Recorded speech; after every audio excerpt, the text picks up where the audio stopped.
अस्सलामु अलैकुम रहमतुल्लाहि वबरकातुहू एवरीवन। आई होप आप सब लोग ठीक होंगे। Welcome back to my YouTube channel, welcome back to my another video. तो आज हम रमज़ान का पहला एपिसोड शूट कर रहे हैं।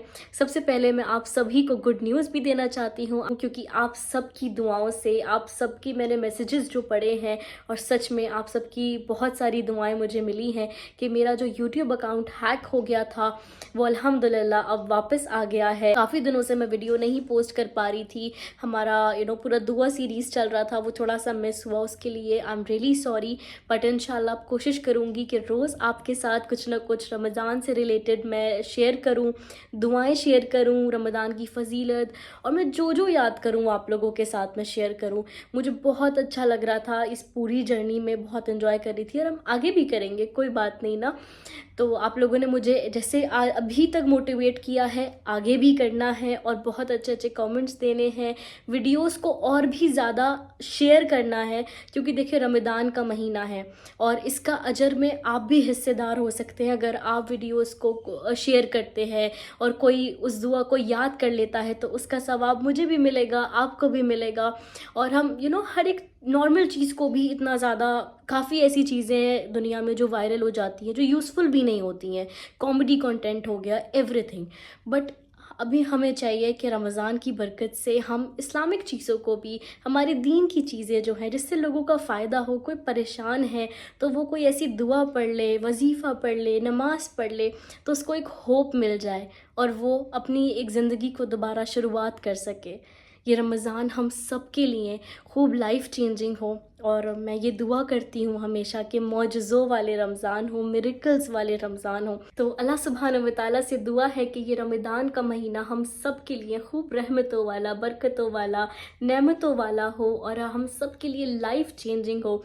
आपने मुझे जैसे आप हमेशा रखते हैं उसी तरह से, उससे भी ज़्यादा मेरी फैमिली को, मुझको अपनी दुआओं में याद रखना है। हम सब ने एक दूसरे के लिए दुआएं करनी है, एक दूसरे को मोटिवेट करना है, एक दूसरे से सीखना है और आगे बढ़ना है। सो यस, थोड़ी सी रमज़ान के ऊपर, क्योंकि हमारा रमज़ान में एंटर होने के बाद ये एक फ़र्स्ट एपिसोड है, तो मैं बात करना चाहती हूँ कि रमज़ान का महीना और मकसद सिर्फ भूख प्यास नहीं है, राइट। अल्लाह को हमारी भूख प्यास नहीं चाहिए, अल्लाह को चाहिए तकवा। रमज़ान का महीना सब्र का महीना है, जिसमें जब हम रोज़ा रखते हैं तो हम अपनी भूख प्यास तो कर लेते हैं बर्दाश्त, लेकिन अक्सर जब हमें गुस्सा आता है हम अपनी ज़बान पे काबू नहीं कर पाते, जिसकी वजह से हम अपने रोज़ों को ख़राब कर देते हैं। तो हमें ये कोशिश करनी है और ये अपने घर वालों को समझाना है, हमारे घर के जितने भी आदमी हैं या औरतें भी हैं, किसी किसी को गुस्सा बहुत ज़्यादा आता है, रोज़े में बर्दाश्त नहीं हो पाता है, तो उन्हें बताना है कि रोज़े का असल मकसद तो बर्दाश्त करना ही है। जब हमारे गुनाह बिल्कुल जल जाते हैं और जब हम इस रमज़ान के महीने से निकलते हैं तो ऐसे निकलते हैं जैसे कोई अभी बच्चा पैदा हुआ हो जिसके सर कोई गुनाह ना हो। तो हमें ये कोशिश करनी है ना कि अगर हम भूख प्यास को बर्दाश्त कर रहे हैं तो थोड़ा सा गुस्सा भी बर्दाश्त करें, किसी का दिल ना दुखाएं, किसी को गलत ना बोलें, और तिजारत अगर हम कर रहे हैं तो हेर फेर ना करें, क्योंकि जाहिर है इतनी तिजारतें होती हैं, आप मार्केट में जाओ तो उसमें हम ज़्यादा कमाने के चक्कर में किसी को धोखा ना दें, किसी को गलत चीज़ ना बेचें। ये रमज़ान का असली मकसद है जो हमें सिखाता है कि असल में तुम्हें ज़िंदगी ऐसे गुजारनी है मेरे बंदो। अल्लाह सुब्हानहू व तआला कहते हैं, हम सब चाहते हैं कि हमारी जब मौत आए तो वो शहादत पे आए और हमारा खात्मा बहुत बेहतरीन हो, हम कलमा पढ़े जब हम इस दुनिया से जाए, ये हम सब का ड्रीम होता है, और अल्लाह हमसे राज़ी हो, अल्लाह को राज़ी करने का और मरते दम कलमा नसीब करने का और इस दुनिया से ऐसी मौत पाने का जो सब ख्वाहिश करते हैं कि हमें ऐसी मौत आए कि हमारे जनाजे में भीड़ हो, हमें जेन्युइनली लोग इस दुनिया से जब हम जाएं तो दुआएं दें। तो वो कैसे, जब हम रमज़ान जैसी पूरी ज़िंदगी गुजारेंगे। तो अगर हम चाहते हैं कि हमारी ईद के बाद ज़िंदगी बहुत बेहतरीन हो तो हमें रमज़ान में भी ऐसी ज़िंदगी गुजारनी है, हमें रमज़ान के बाद भी ऐसी ही ज़िंदगी गुजारनी है, अल्लाह के हुक्मों को अपने नफ्स पे काबू करते हुए। और ये रमज़ान हमें ये बताने भी आता है कि इतना मुश्किल नहीं है कुछ भी करना। हम कितने लोग हैं जो ऐसी ऐसी चीज़ें रमज़ान के महीने में करना छोड़ देते हैं जिनके वो एडिक्ट होते हैं, क्या सोच के कि नहीं रमज़ान के महीने में तो नहीं करना, ये अल्लाह का हुक्म है, हमारे रोज़े ख़राब होंगे। तो जब हम एक चीज़ एक महीने तक छोड़ सकते हैं तो इसका मतलब हम उसे ज़िंदगी से भी निकाल सकते हैं। तो कुछ भी मुश्किल नहीं है, बल्कि नामुमकिन नहीं है। अल्लाह साथ है, और अगर हमें अल्लाह की रज़ा के लिए कुछ छोड़ना है, उसके हुक्मों को मानना है, हम चाहते हैं हमारी मौत खूबसूरत हो, तो हमें ज़िंदगी वैसी गुजारनी होगी।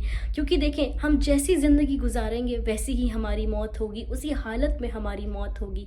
अगर हम सोचते हैं कि अगर हम गाने सुनते रहेंगे, अब्यूज़िव लैंग्वेज में बात करते रहेंगे, लोगों का दिल दुखाते रहेंगे, गलत करते रहेंगे, गलत चीज़ों में इन्वॉल्व रहेंगे, और हम चाहें कि हमारे मरते दम कलमे शहादत नसीब हो, तो ऐसा तो नहीं हो सकता ना। हम किसी भी वक्त इस दुनिया से हम जा सकते हैं, किसी भी हाल में। तो हमें कोशिश करनी है कि हम अपने हाल को सुधारें, हमारा कल जो है वो खुद ब खुद बेहतरीन हो जाएगा। तो रमज़ान के फर्स्ट एपिसोड में मेरा छोटा सा यही रिमाइंडर है कि हम बर्दाश्त करते हुए, सब्र का असली मतलब समझते हुए, खूब दुआएं, खूब इबादतें करते हुए इस महीने को हम इंजॉय करें, अल्लाह सुब्हानहू व तआला की नेमतों को इंजॉय करें, और एक भी सेकंड हमें वेस्ट नहीं जाने देना है। क्योंकि देखें, ज़ाहिर है हमें थोड़ा टाइम फैमिली के साथ भी बैठना है, और वो रौनकें भी देखनी है, एंजॉय करना है, but at the same time हमें कोशिश करनी है कि हमारा ज़्यादा वक्त इबादत में, अल्लाह से बात करने में गुज़रे। क्योंकि सबसे बेहतरीन रोज़ेदार वो है जो अल्लाह के ज़िक्र में जिसका रोज़ा गुज़रता है। चलते फिरते भी अल्लाह सुब्हानहू व तआला का ज़िक्र करे, तस्बीहात करे, दुआएं मांगे, दिल में अल्लाह से बातें करे, ताकि हमें खुद भी फ़ील आ जाती है ना कि हाँ, ये रोज़ा हमारा बहुत अच्छा गया, ये रोज़ा तो कबूल है। तो अल्लाह से दुआ है कि अल्लाह हमारे सारे रोज़ों को कबूल करे, हमारी सारी टूटी फूटी इबादतों को कबूल करे जो हम कोशिशें कर रहे हैं। और बस ये रमज़ान जिसकी भी जो भी दुआएं हैं वो कबूल हो जाएं, जो भी जिसके हक़ में बेहतरीन है, खैर है, आफ़ियत है, अल्लाह सुब्हानहू व तआला आप सबको उन चीज़ों से नवाजे जो भी ये वीडियो देख रहा है, और सबकी परेशानियों को दूर करे। जिसके भी रिज़्क़ के मसले हैं, जिसके भी कोई बीमार है तो उन्हें सेहत अता करे, खूब सेहतयाब करे। अल्लाह से आप उसके जो नाम हैं स्पेशली वो पढ़ कर आप अल्लाह से दुआएं मांगे। रिज़्क़ चाहिए तो अर्रज़्ज़ाक़, बरकत चाहिए तो आप अल-गनी पढ़ें, और अगर आप चाहते हैं कि आपके दरवाज़े खुल जाएं तो आप अल-फ़त्ताह, अल्लाह का नाम है, ये पढ़ें। अगर आप चाहते हैं अल्लाह आपको बहुत बहुत ज़्यादा अता करे तो आप अल-वहाब है, अल्लाह के इस नाम से उसे पुकारें। देखिए, अल्लाह को सबसे ज़्यादा पसंद है जब उसका बंदा उसकी हम्द व सना करता है, उसकी तारीफ़ करता है। तो जब भी दुआ की शुरुआत करें तो तारीफ़ ज़रूर करें, उससे हमारी दुआ कबूलियत के चांसेस भी और ज़्यादा बढ़ जाते हैं। तो यस, अभी इस वीडियो के लिए इतना ही। इंशाल्लाह मिलते हैं अपने हम नेक्स्ट एपिसोड में, और कुछ नई बातों के साथ, नई दुआओं के साथ, नए अल्लाह सुब्हानहू व तआला के ज़िक्र के साथ, नए नए व्लॉग्स के साथ भी। और आपने मुझे अपनी फ़ीडबैक देनी है, मुझे बताना है, और मुझे सजेस्ट भी करें कि और क्या क्या हम कर सकते हैं। और खूब वीडियो को शेयर करना नहीं भूलना है, ताकि हम सब सवाब में हिस्सेदार हों, और दीन की बात को हम जितना फैलाएं उतना कम है। जज़ाकल्लाह खैर, थैंक्स फॉर वॉचिंग, अल्लाह हाफ़िज़।